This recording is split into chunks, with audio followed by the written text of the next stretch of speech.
Masih lakukah politisasi agama di tahun 2024?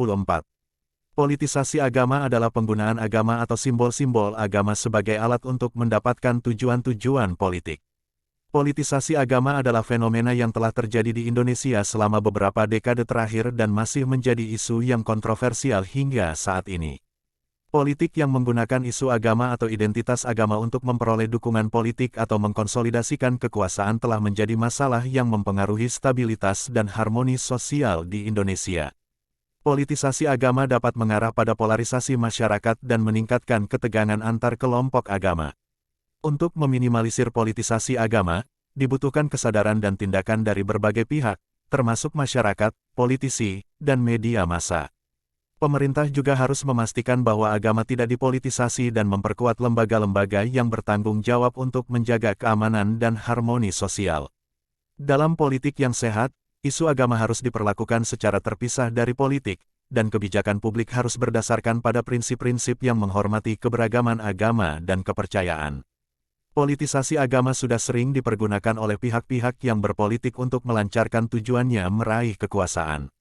Di Amerika Serikat contohnya, agama juga dijadikan sebagai alat legitimasi dan bahkan politisasi dalam pemilu, terutama untuk menarik dukungan dari kelompok-kelompok konservatif dan fundamentalis.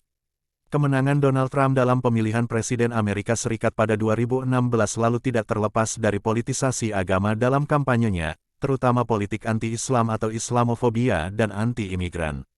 Strategi politik untuk melibatkan agama dan tokoh agama dalam meraih kekuasaan sungguh merusak kemurnian agama sebagai suatu sistem yang mengatur tata keimanan yang sakral.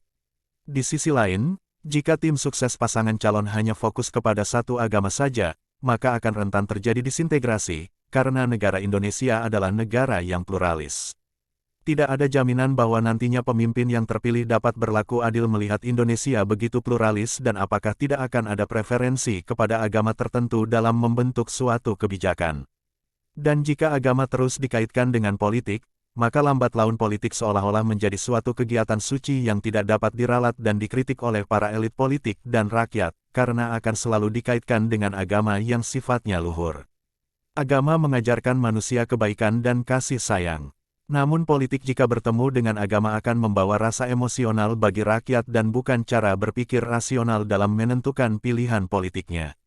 Urgensinya saat ini, rakyat harus memahami bahwa tujuan politik adalah agar kekuasaan yang diperoleh dapat dipergunakan untuk mencapai kesejahteraan seluruh rakyat, bukan golongan tertentu saja. Jangan sampai rakyat terlanjur tergerak hatinya untuk saling membenci satu sama lain akibat politisasi agama yang dihembuskan oleh para elit politik dan provokator lainnya.